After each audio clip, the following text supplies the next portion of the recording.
The Lockheed P-38 Lightning arrived in Europe in late 1942 with a reputation that preceded it like thunder. With twin engines, twin booms, and a top speed of over 400 miles per hour, it looked like nothing else in the sky. American commanders believed it would dominate the Luftwaffe just as it had in the Pacific, where it had proven devastatingly effective. But when the first squadrons arrived in England, the reports that filtered back from combat were not of dominance, they were of disaster. Within months, pilots were filing after-action reports filled with frustration, mechanical failures, and unexplained crashes. Pilots who should have returned from missions never did, their empty chairs haunting debriefing rooms across airfields in England.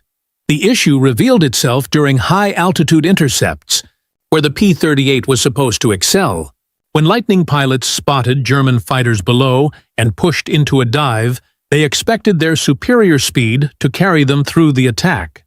But something terrifying happened around 500 miles per hour. The control yoke froze solid, the aircraft's nose tucked down of its own accord, and the dive steepened uncontrollably.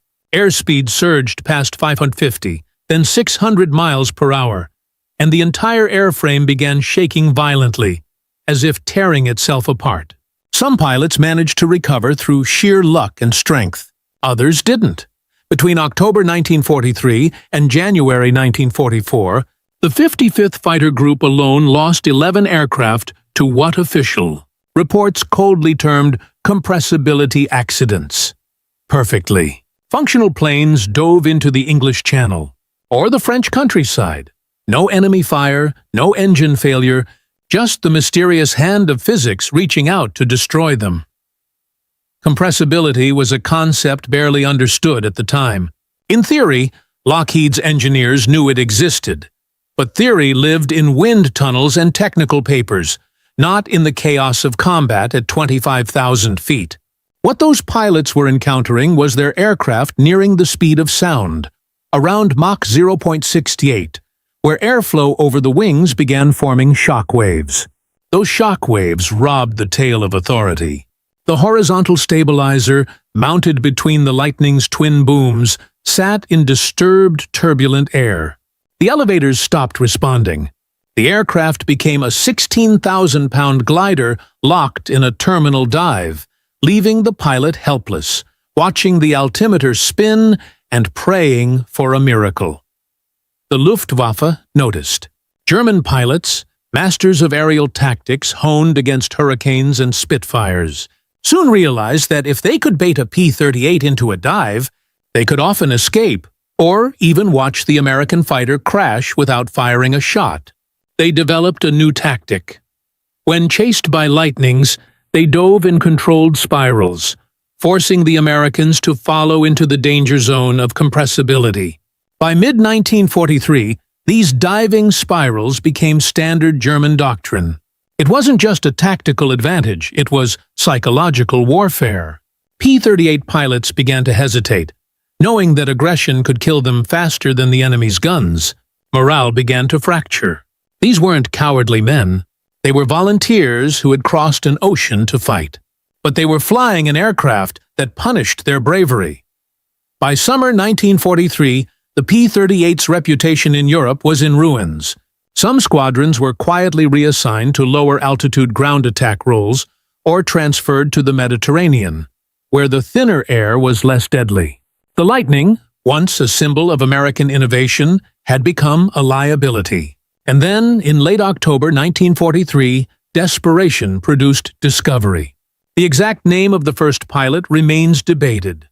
Some say it was Captain Robin Olds, others an unknown member of the 55th Fighter Group. But, whoever he was, he changed the P-38's fate forever. During a high-speed dive, as his controls began freezing and the aircraft started to tuck downward, he did something unthinkable. He shut off one engine. The result was instantaneous.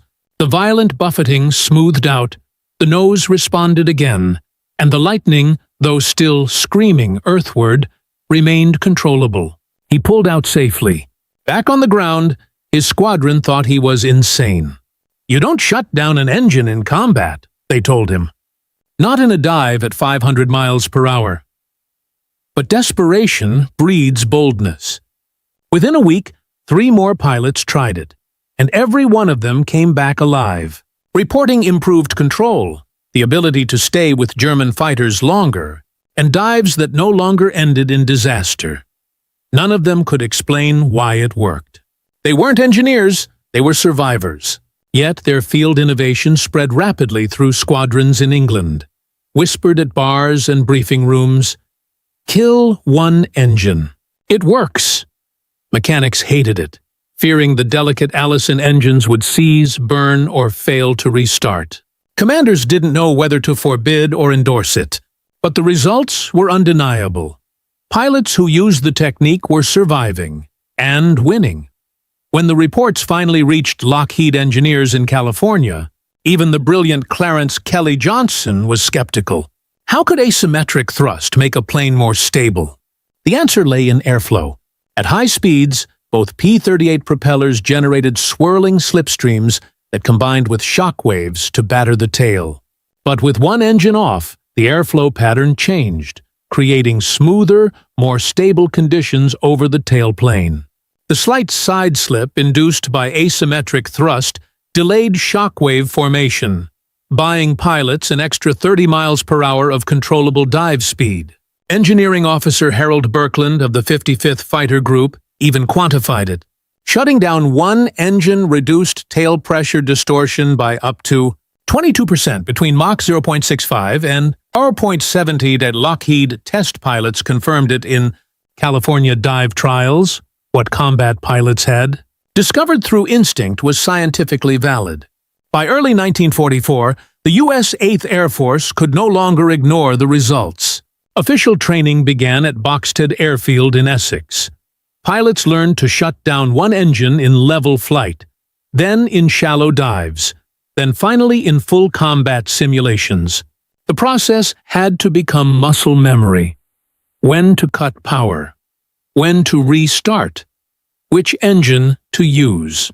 By March 8, 1944, the single-engine dive was officially sanctioned as a tactical maneuver, with detailed instructions issued under Technical Order 0175F1B1. Its effectiveness became legend almost overnight. On March 15, 1944, Second Lieutenant Robert Anderson used the maneuver to chase down and destroy a Messerschmitt Bf-10A9 over Augsburg, one of the first confirmed kills attributed to the technique. Within 2 weeks, half a dozen more victories followed. The P-38's curse had been broken. For the first time in months, pilots dove with confidence. Aggression returned to the Lightning's cockpit. The Luftwaffe noticed, confused and unsettled as American fighters began staying on their tails through dives that once guaranteed escape. By May 1944, German intelligence finally pieced together what was happening after recovering a downed P-38 pilot's notebook describing single-engine high-speed dives. Tactics were quickly revised. Steeper brakes, harder turns, and attempts to force Lightnings to consume altitude faster. But the psychological advantage was gone. The P-38's pilots were back in the fight. During the Normandy campaign, they achieved near parity in aerial engagements that would once have been one-sided. As the war progressed, the P-51 Mustang eventually replaced the Lightning in escort duties, thanks to its superior high-speed aerodynamics. But the legacy of the P-38 single-engine dive lived on. Post-war engineers at Lockheed, NACA, and the Air Force studied the phenomenon intensively. They learned that the P-38's tail design was inherently flawed for transonic flight, leading to new configurations for high-speed aircraft. Tails placed above wing turbulence, as seen in later jets and reconnaissance planes. More importantly, they learned a deeper lesson. Innovation doesn't always come from laboratories. Sometimes it comes from desperate men at 22,000 feet, improvising under fire. The P-38 never became the ultimate European air superiority fighter that planners had dreamed of, but it became something more meaningful. A case study in adaptation, in courage, in the human ability to solve problems no textbook had yet defined. Hundreds of pilots came home alive because one of them dared to try the unthinkable: shutting down an engine in the middle of combat. One act of desperation turned into Doctrine, reshaping how engineers and aviators alike understood the frontier between man and machine. In the end, the P-38 story isn't just about technology. It's about the pilot who refused to accept that death was inevitable and found a way to make the Lightning fly true again. One shut-down engine and one controlled dive at a time.